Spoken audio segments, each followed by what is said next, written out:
अस्सलाम वालेकुम, मैं हुसैन तैमूर जखड़।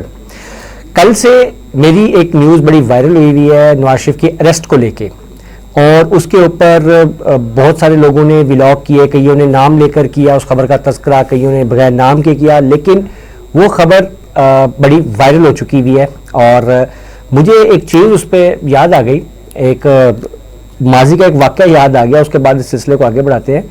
माजी में तकरीबन 70s की आखिरी दहाई का आखिरी हिस्सा चल रहा था, जब ऐवान सदर की दीवार पे अचानक एक नारा लिखा हुआ नजर आया, फजल इलाही चौधरी को रिहा करो।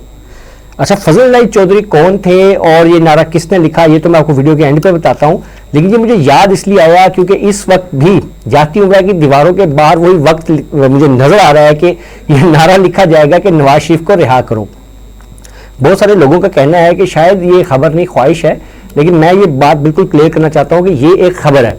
वो उसकी मैं इस तरह उसकी तर्जीह पेश करता हूँ कि जब से ये इलेक्शन हुए उसके बाद गैर मुतवक्के तौर पे नवाज शरीफ की बजाय शहबाज शरीफ वज़ीर आज़म बने, तब से नवाज शरीफ साहब के जो हालात हैं वो कशीदा चल रहे थे।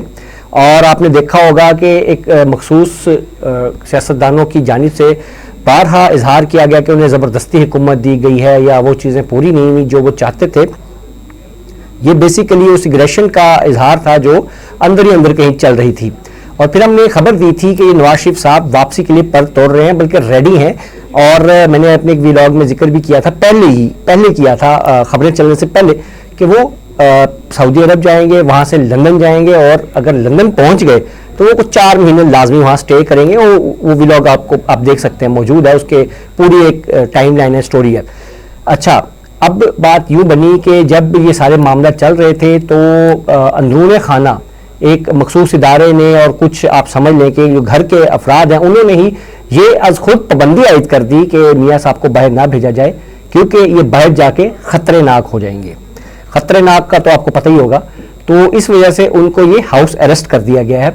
और हाउस अरेस्ट मैं इन सेंस ये नहीं बात कर रहा कि घर में कैद है, लेकिन वो बैरून मुल्क नहीं जा सकते, और इंटरव्यूज देने पे भी उन पर फिलवक्त ऐसी कोई पाबंदी समझ लें या वो इंटरव्यूज भी नहीं दे रहे।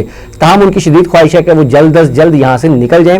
आप अगर गिरदो नवाह का और सोशल मीडिया का और कुछ मखसूस इनका सहाफ़ियों का और सियासतदानों के बयानात का जायज़ा लें तो आपको अंदाज़ा हो जाएगा कि ये जो खबर है ये फेक नहीं है, ये बिल्कुल सच है। और आने वाले दिनों में बड़ी धुआंधार किस्म की बमबारी नजर आएगी आपको मियाँ साहब की जानिब से। अब मैं आपको बताता हूँ कि फजल इलाही चौधरी कौन थे। ये पाकिस्तान के जब पार्लिमानी निज़ाम कायम हुआ, 1973 का इन मंजूर हुआ, उसके ये पहले सदर थे। और वो इतने आप समझ लें कि इतने बेज़रर थे कि वो सिर्फ 23 मार्च, ईदैन या ऐसे ही किसी सिंबॉलिक मौके पर नजर आते थे। तो किसी मंचले ने, पीपल्स पार्टी का जब हुकूमत का इख्तिताम करीब था, तो किसी मंचले ने ऐवान सदर की दीवार पर लिख डाला कि फजल इलाही चौधरी को रिहा करे। तो ऐसे ही मुझे लग रहा है कि जल्द ही जाती उम्र की दीवारों पर लिखा हुआ नजर आएगा कि नवाज शरीफ को रिहा करें। तो आज के व्लॉग से इजाजत दीजिए, अल्लाह हाफिज़।